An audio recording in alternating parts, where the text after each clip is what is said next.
Hi there, this is Mr. Evans. This video looks at ways to overcome change, and it's part of Kotter and Schlesinger's model here that they looked at when they were looking at organisational change. So we looked in the last video at reasons that change may be resisted by people, and we organised them into four reasons: parochial self-interest, inertia or resistance to change, a different assessment of the situation, or misunderstanding.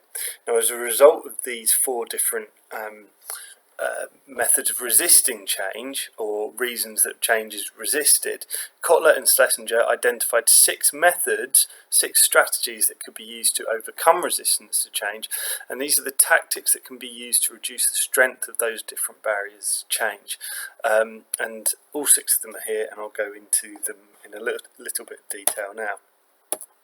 So education and communication involves providing staff with the information that they should understand that the reasons behind the proposed change.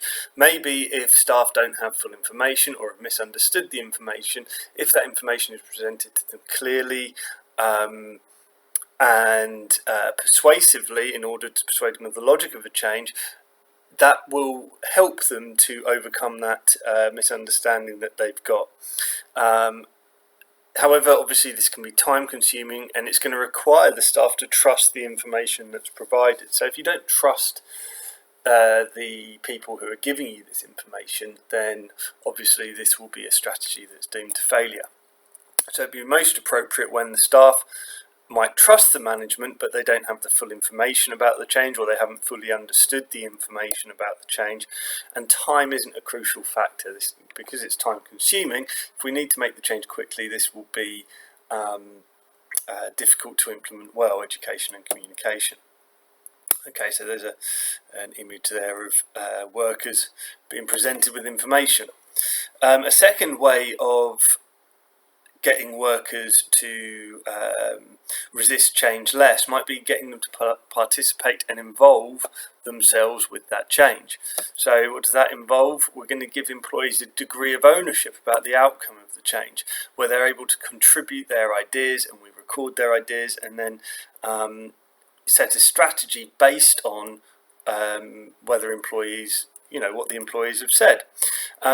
It tends to increase the commitment to change. So rather than just understanding the information, if employees genuinely feel that they've been consulted and that their ideas have been considered, then it might increase the commitment to that change. It's going to be most appropriate when the staff are highly skilled and have access to information that the initiators of the change may not, and the organisation has the time to review the contributions. I'd also add that if staff are consulted and their ideas put forward, but it's simply an exercise for management in terms of manipulation. Maybe the management have already decided what the change is going to be, and they're saying, "Oh yeah, give us your ideas." That's going to erode trust in the long run. So for this to be successful, it has to be a genuine process of participating staff and involving staff in the change and taking their ideas on board. And the way that management can demonstrate that they have done that is to actually implement some of the ideas. So this kind of like open circle where the employees are contributing their ideas and management are recording them, and then go away and set the strategy accordingly.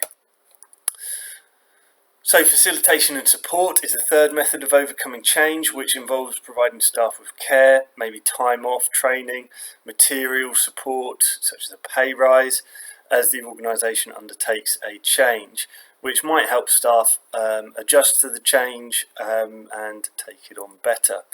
It's going to be most appropriate when there's insurmountable information failure. So, regardless of what management do in terms of information, maybe the staff's still resisting, still understanding, and we're going to push on with that change regardless. So when the managers are taking a paternalistic style, look, we know that you're still resisting. We sincerely believe this is in the best interest of the organisation, so we're going to push ahead anyway. But we will provide you with facilitation and support. If you think back to that paternalistic management style, sometimes described as "Dad knows best," then you can see that this would be it. I don't want to upset the workers, but I know what's best for them, and we're going to do this. And facilitation and support might be useful in that situation. In terms of another way of overcoming barriers to change, we might engage in negotiation and agreement. So this occurs when we take the time to meet with staff or staff representatives to discuss their concerns and see how the negative impact of the change might be diminished. So it's going to be most appropriate when the managers are going to undertake the change anyway, when unions are powerful, and when there's likely to be resistance. So that act of, we're going ahead with the change, but we will negotiate and meet with you and try to come to some agreements about how, your concerns can be reduced. That's basically what unions do. And even if staff aren't in a union, this may occur anyway if management want to push on with the change and staff don't necessarily agree. And it tends to involve sitting around a table and thrashing out details. Manipulation and co-optation or co-option. So this is starting to get, sometimes think of it as moving from kind of a soft HR, education and training, facilitation and getting staff involved, to more kind of hard HR. We're now going to manipulate or co-opt. So manipulation is where we willfully control the information that's relevant to the change, and we maybe restrict information that might counter our point. So we're manipulating the information that we're giving to staff in order to get them on board. Co-option might occur when a key leader in the resistance is given a role or incentive to bring the others on side. So, co-option occurs where if there's a very, very clear leader, maybe we sit down with that leader and say, look, what do you want? We'll give you something if you can get everyone else on side. So these are both options that could damage long-term trust in the management and the organisation.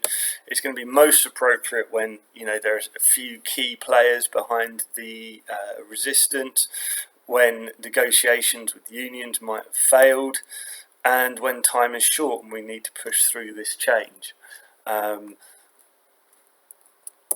might look to co-opt people or manipulate information. Co-opt also means absorb, incorporate, adopt, embrace, admit. Okay, so those kind of words there. And finally, coercion. So animations are all over the place. So coercion occurs where there's a threat to someone if they don't behave in the desired manner. It's quite unpleasant. Implicit coercion occurs when hints are made as the cost of resistance. So, if this change doesn't go ahead, it's likely that we're going to have to make redundancies, or it's likely that everyone's going to have to take a pay cut. And explicit coercion is just outright threats being made to staff about their jobs. So, obviously, there's going to be very high costs associated with this strategy. It could lead to a complete lack of trust in management. It's going to be most appropriate when workers strongly oppose the changes, but the changes are essential for survival, or at least the management perceive them to be.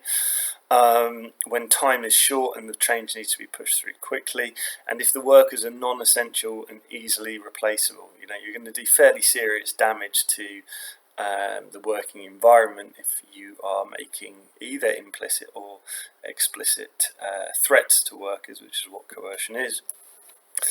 And you're basically manipulating staff much like a puppet in order to get them to do what you want.